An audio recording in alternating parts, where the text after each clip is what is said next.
As you see all these different Occupy movements throughout the country, including here in Occupy LA, we get local coverage here in Los Angeles, and constantly the reporter's like, I don't get it. What is the Occupy movement about? I'm so confused. Well, I'm here to explain it to you. Well, one of the things that it's about is about the great injustice of the banks getting huge payouts, basically through our money, our collective money, and we get nothing, okay? Now, very ironically, the organization that has done a terrific news article on this is Bloomberg News, okay, which is not to be confused with the actions of Mayor Bloomberg. It is his company, so give him credit for running a company that ran this story, but obviously he has acted in a completely different way when it comes to Occupy Wall Street. But when you look at this story, you get an excellent sense of the great injustice. So let's get started. First of all, they looked through 29,000 pages of federal documents that they obtained under the Freedom of Information Act. That's because both the Bush administration and the Obama administration did not want to give this information over as to how much they had helped the banks. They said, oh, well, if the market knew, then the banks would be in bigger trouble. Well, then maybe they should have been in bigger trouble. And as you can see, they were going to get completely bailed out in ways that we had not even imagined. So everybody thinks that it was the TARP program that bailed out these banks, the money that was given through Treasury. In fact, that money was about $700 billion.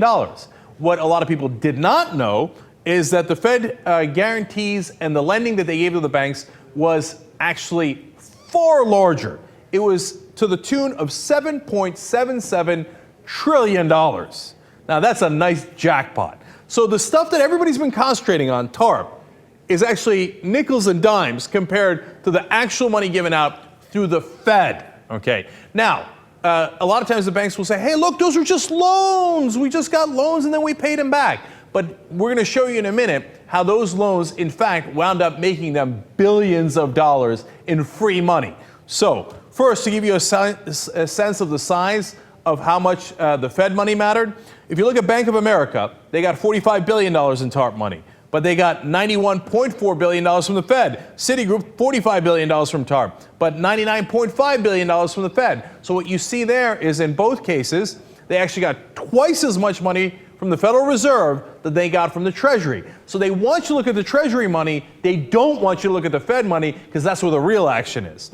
Now, how about the 6 largest U.S. banks combined? Well, they got $160 billion from TARP, but they got $460 billion from the Fed. Again, a much, much larger amount. And how about the 6 banks compared to everyone else? Because over 700 banks got bailed out by the Fed, let alone the Treasury, right? So that, again, the real money's in the Fed. And of those, just the top 6 big banks, which are the best politically connected ones, they got 63% of the money. So if you're politically connected, you're JP Morgan, Bank of America, Citigroup, Wells Fargo, Goldman Sachs, Morgan Stanley, you got 63% of the booty. Now, while they were getting all that money, they were telling the public something else entirely. Bank of America's CEO, Kenneth Lewis, who was the CEO at the time in 2008, said that his bank, quote, was one of the strongest and most stable major banks in the world. On that same exact day, November 26th of 2008, when he was saying that, they had borrowed $86 billion from the central bank. That means if the Federal Reserve did not step in and loan them this tremendous amount of money, they would not be strong, they would not be stable, they would be bankrupt. Not a little bankrupt, utterly, completely, out of business bankrupt. Imagine you're running a business and you're like, oh, well, my business is going fairly well, except I just need an $86 billion loan. Not an $86 million, an $86 billion loan. And then you go out and tell the public, oh, I have a totally strong and stable bank. But he's not alone. Jamie Dimon, on March 26 of 2010, of course, the CEO of JP Morgan, said, at the request of the Federal Reserve to help motivate others to use the system, we took the money in. Basically saying, oh, I didn't need that TARP money. I didn't need the money from the Federal Reserve. I did it to help the Treasury and the Fed. I did it to help the other banks. Yeah, right. Here's the reality. That in reality, they had borrowed from the Fed twice as much cash as they had on hand.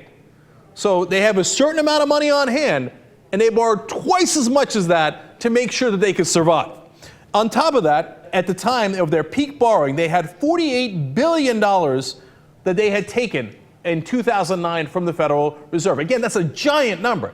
Now, part of it was to shore up the bank, but there was a second reason, because it was free money. As Jamie Dimon is saying, I don't need it.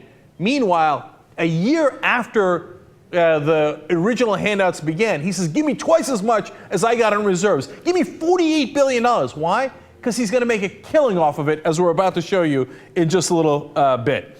But now, let's look at where the big banks are, right, before we show you how much money they made off that. Well, back in 2006, before any of this crisis began, they had $6.8 trillion in assets, okay? Well, after the great crash, they must have less, right? Of course not. They actually have significantly more. They have $9.5 trillion in assets today. That's a 39% increase. This crash that they started, that they caused, didn't hurt them at all. It wound up helping them. Why? Because they captured the government. We're going to show you the numbers behind that as well in a second. So what is their level of compensation today in last year in 2010? Well, they gave out $146 billion in compensation. That is on average for every worker at these top banks, $126,342. And that's a 20% increase from 2005. So their executives aren't doing worse after they caused this crash. They're doing significantly better. Why? Because they got free money. So finally, let me show you the free money that they got. The 190 firms that took this money from the Federal Reserve wound up making, in what they call net interest margin, $13 billion. So this is really important. Let me explain what that means. That means they get it from the Federal Reserve sometimes as low as 0.01%, where they basically they're paying nothing back to the Federal Reserve. They're almost getting it for free, right? But at the same time, they're lending it out, whether it's to businesses, whether it's back to the United States government in the form of treasury bonds. They're lending it out at much higher rates, 3%, 4%, sometimes 6%, sometimes 10%. And they get to keep what's in the middle. Now, if the government came to you and said, I'm going to give you, at the height of their borrowing on a single day, it was $1.2 trillion. If the government came and said, here, I'm going to give you $1.2 trillion, and then you go lend it out to people at whatever rates you like, well, then you would have made $13 billion. These guys aren't geniuses. They didn't come up with anything interesting or different or a unique product. What they did was they captured the government. And the government gave them a $13 billion gift that any of you could have made if you had that same advantage. And then they turn around and go, what are people complaining about? We gave some of the TARP money back. Yes, you might have given some of the TARP money back, but the real prize was the Federal Reserve money. And the real price of that Federal Reserve money, even if you return it, even if you pay back the loans, is a $13 billion you get to put in your pocket on that difference in interest that you get to charge others. See, that's part of what Occupy Wall Street is mad about. They're saying, hey, you know what? Why did they get a free $13 billion from our money? And what did we get? We got nothing. Bernanke at the time said, we have to do this. If we don't do this, unemployment will be around 8 or 9%. I got news for you. It's at 9% anyway. So we got no benefit from it. Millions of houses have been foreclosed. We got no benefit from it. But the top 1%, the bank executives at those top 6 companies, made a tremendous amount of money. In fact, just the 6 large U.S. banks that we mentioned earlier, they basically got a free $4.8 billion, again, from that difference in interest, okay? So they get money at 0.01%, and they sell it back to people at 4%, 10%, et cetera, and they pocket, according to Bloomberg's calculations, nearly $5 billion. That is a gift from the American taxpayers. Now, how were they able to do this? Why did they get this free gift? Well, that's because, of course, of lobbying. The large banks did $22.1 million in lobbying in 2006. Then they ran into trouble, so what did they do? They ran out of money. They shouldn't have any money for lobbying, right? Any money they got was from us. No. Of course, since they bought the politicians, there was no strings attached, and they could continue to spend our money to lobby our politicians, in other words, to buy our politicians. So what did they do? They actually increased their lobbying. In 2010, they spent $29.4 million. That's a gain of 33% from just 4 years before that. So there's more lobbying than ever. Now, when you turn to the guy that they lobbied and lead among the Republicans in saying that TARP was absolutely necessary was Senator Judd Gregg, and he's now a former senator from New Hampshire.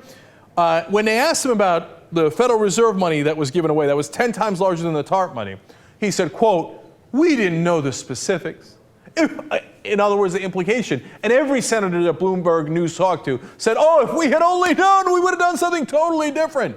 My ass, he would have done anything different. One, I'm not convinced they didn't know. Number two, even if they didn't know and they just found out about the Fed, they wouldn't change anything. Why don't they change something right now? Now that you know, why don't you go get our $13 billion back? You're not going to do that because you work for the banks. You got paid by those banks. You got paid in campaign contributions. And you know what you're going to get paid in right now? Well, let's find out. Where's Senator Judd Gregg working today? He retired from the Senate and is now working for Goldman Sachs. That's how it works. Goldman Sachs says, "I'll pay you in lobbying money." By the way, #1 contributor to Barack Obama in 2008. So both parties. And then #2, when you retire, I'll pay you millions on top for the excellent work you did on our behalf in getting us $13 billion extra overall for all the banks. So the couple of million that they pay Senator Judd Gregg to be a sellout and pretend he didn't know what was going on is well worth it to banks like Goldman Sachs. And that's how we get robbed. That's why there's an Occupy movement all across the country. And that's why the power establishment, whether it's the politicians or the banks, are dying to shut it down so you don't find out how much they robbed you.